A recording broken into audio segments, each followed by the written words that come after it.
boys. Keep you distracted.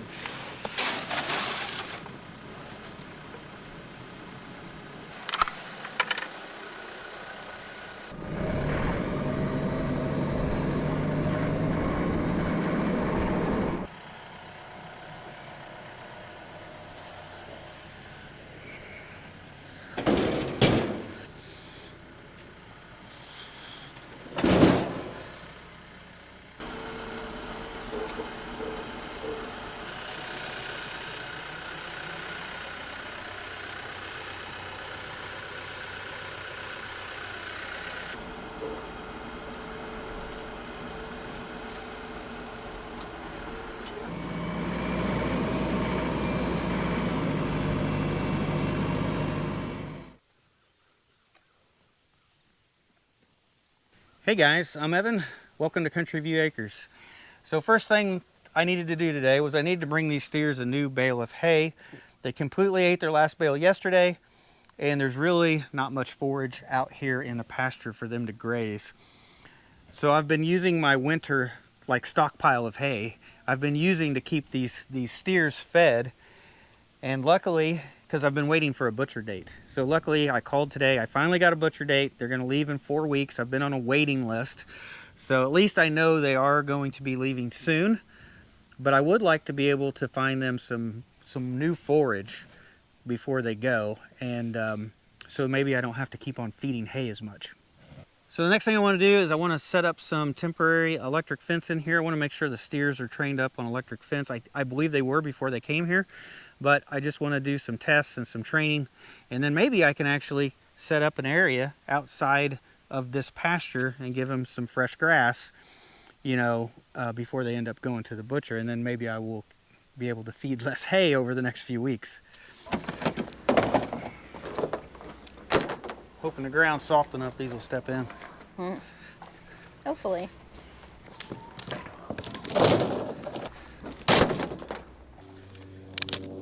Try to do all of them at once? Well, they were all stuck together. Watch those cords, they're like little grapples. Hold on.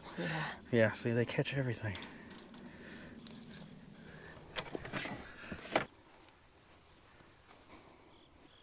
A little crooked, but...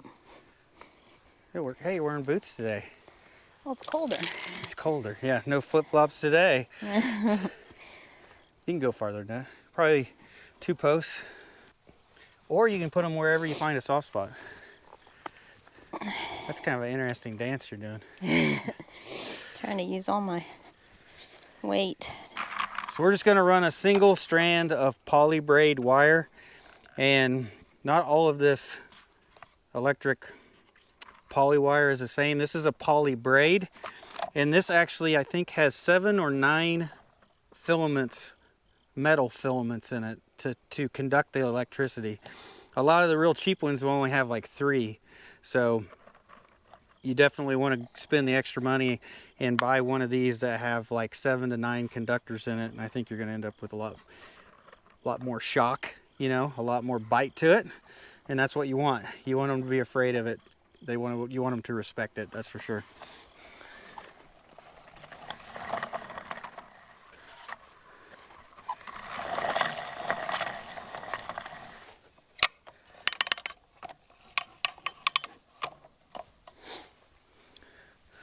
All right, now we just go hook up the Energizer. Hopefully it reaches. Yep.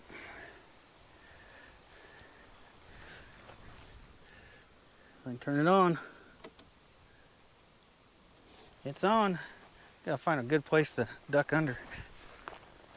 Okay.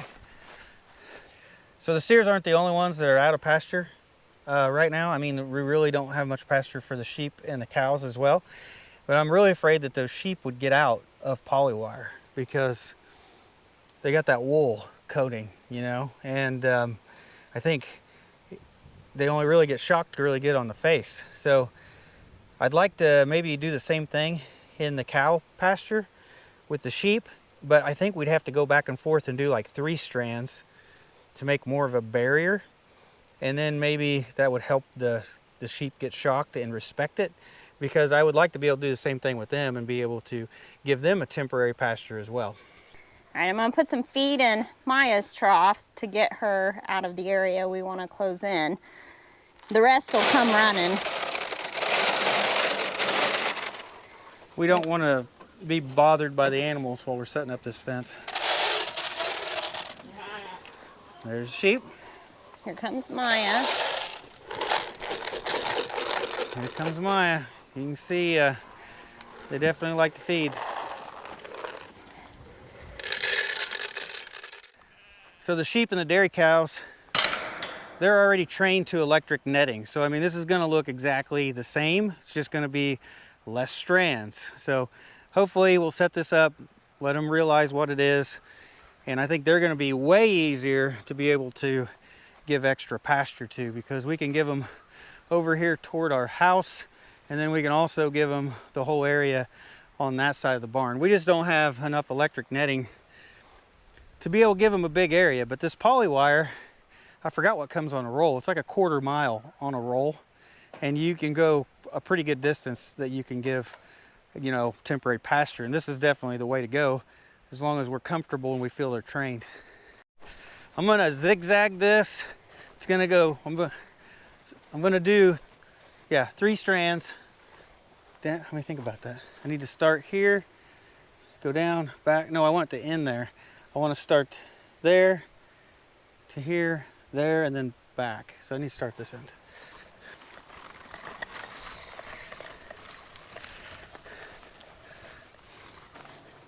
Wrong one. Thank you. Gotta have somebody keeping me straight there. I think 3 separate reels would be easier. All right, we got our 3 strands hooked up, and we had to kind of go back and forth to take the slack out of it, so all 3 strands looked good. We've got an electric wire that goes down the middle of this fence right here, and this is what we're gonna hook it up to.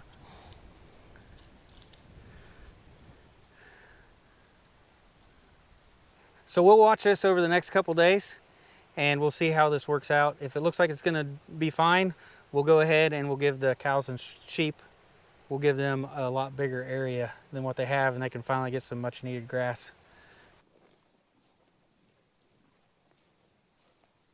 Now we got the animals taken care of, what are we doing next? Getting everything out of the garden, finally. Yeah, because it's gonna get cold this weekend, isn't it? Yeah, like lows in the 30s. I'm so excited. Yeah, looking forward to that cold weather. Yeah. I don't think it's gonna frost, but No. we might as well harvest as much as we can. It's supposed to be like 34, I think is the lowest. That's pretty low. Perfect campfire weather. It is. Yeah. So I think we're gonna start off picking the pumpkins and probably the blue Hubbard squash. I think this pumpkin right here, I'm gonna say it's probably the biggest pumpkin that we have. This is a Connecticut field pumpkin. I do consider these like a pie pumpkin. I mean, we make our pumpkin pie, what do you call it? Puree? Mm-hmm. Yeah, we make it out of these pumpkins. And we've done that for the last, oh man, several years. Mm-hmm. Maybe before we even moved here. Can't remember. So this is the biggest blue Hubbard squash we have. And Rebecca thinks maybe it's bad because it's got a split and a crack going across, like it's like it's gotten too big for itself and it's kind of busted open just slightly. But I don't know. That's definitely a big squash right there, that's for sure. That's probably 25 pounds, 20, 25 pounds.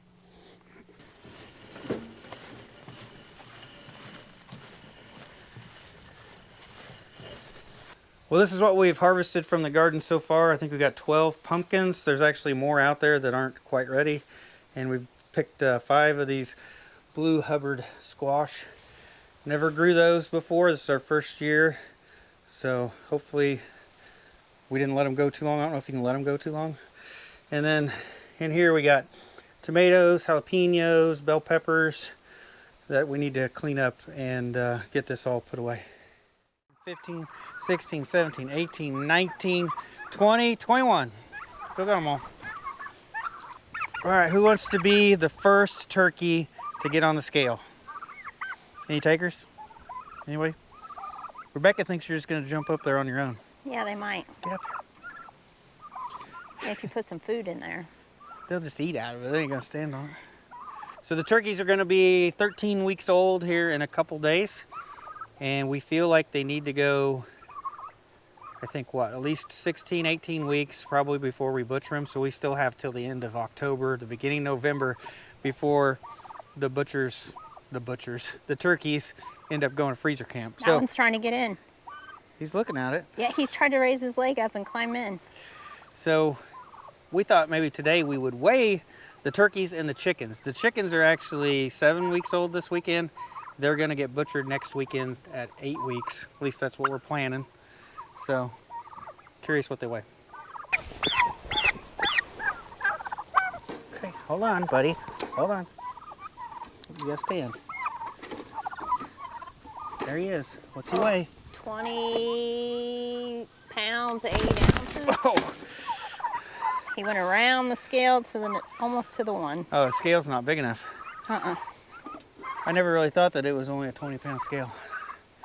It'll be big enough for the chickens, though. They won't weigh that much. Like the Pied Piper of turkeys. Hello, chickens. Who's the one that goes after Rebecca's? It's one of the roosters. Her sandals. She's in sandals and you peck at her feet. Oh. Can I have you? The turkeys might attack him.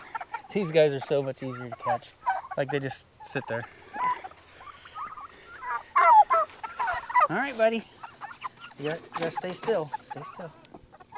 7 pounds. 7 pounds. Yeah. He's still got another week to go. Maybe we should go another week. The one under the water is big. He's probably the one that pecks me. This one? Yeah. Oh, he is big. Yeah.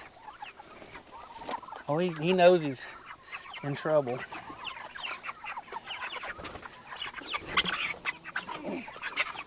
Squeeze you. So's that guy, man. He's huge too. Yep. Look out. You gotta stay still.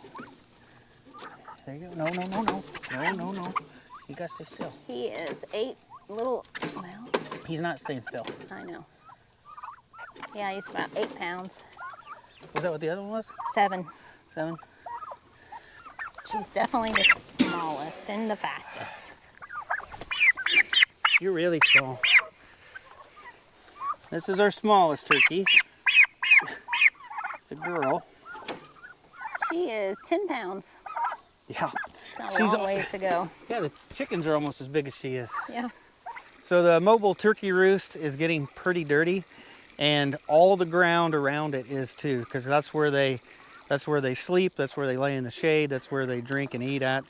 So that's attracting a lot of flies. So we're going to try to just do this by hand. Instead of bringing a tractor in here, we're going to try to do this by hand. We're going to try to roll it forward. It is downhill, so that will help us. Hopefully it doesn't hurt us and get away from us. I think we'll be able to roll it just fine. Okay.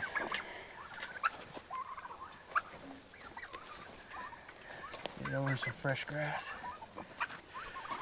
Well, you guys are in a new spot now.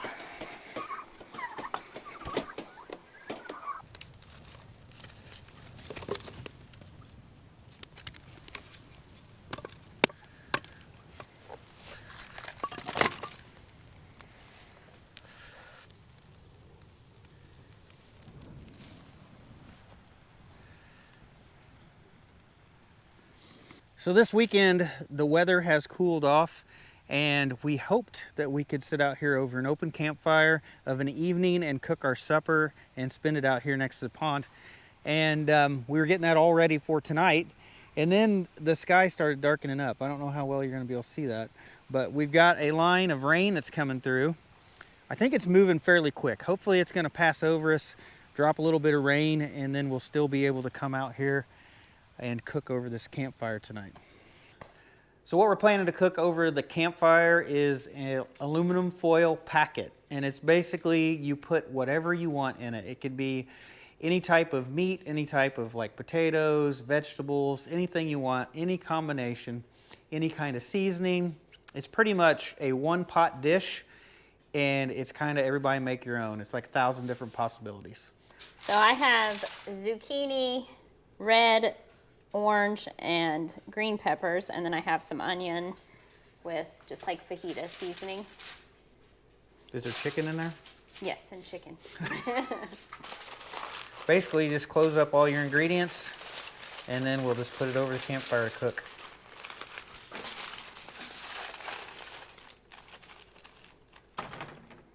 So in my packet, I have potatoes, jalapenos, red peppers, and then for the meat, I have smoked sausage and chicken.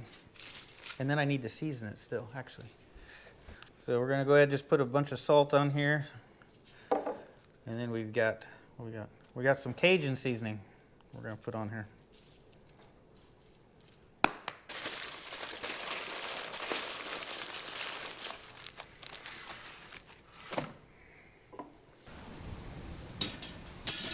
Oh, it's hot.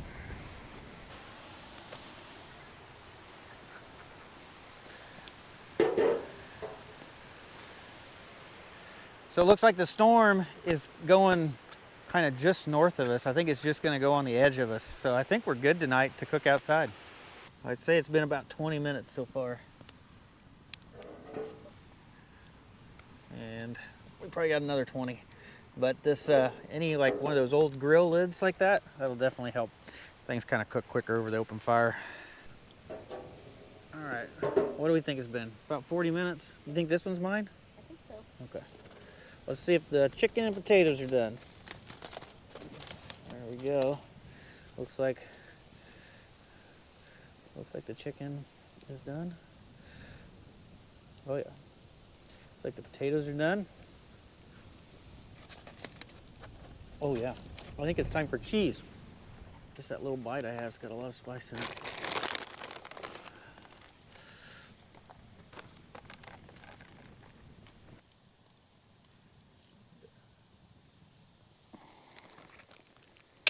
Come here. Sit. Sit. Sit.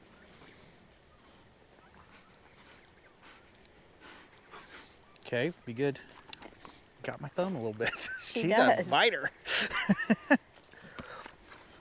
There you go. There you go. Good. Good dogs, good dogs. Easy, Sydney. Easy. There you go.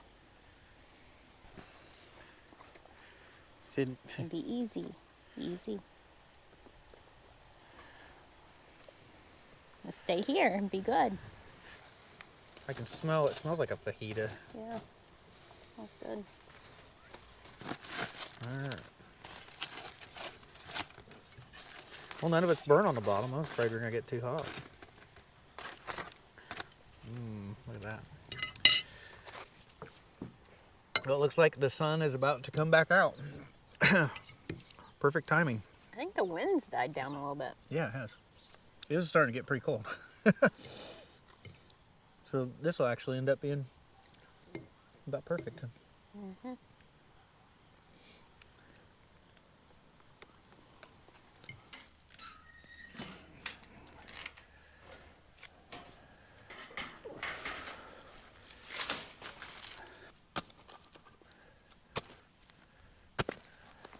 So overall, it was a pretty good day today. I think the high was like 67, so it was just a nice day outside. We really didn't do anything too strenuous, just a few chores.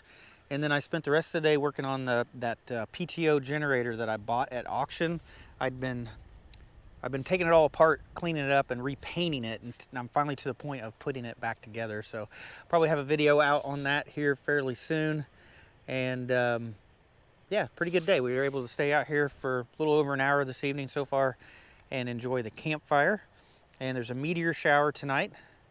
And the clouds, you probably can't tell, the clouds are actually clearing and there's a clear sky. Actually, I'll just turn the camera around. There's a clear sky behind me. So Rebecca was wanting to sit out here tonight around the campfire and watch a meteor shower. So it looks like the weather is going to cooperate, and we should have clear skies for that. But I think that's going to be it for tonight's video, guys. So thanks for watching. I'll see you in the next one.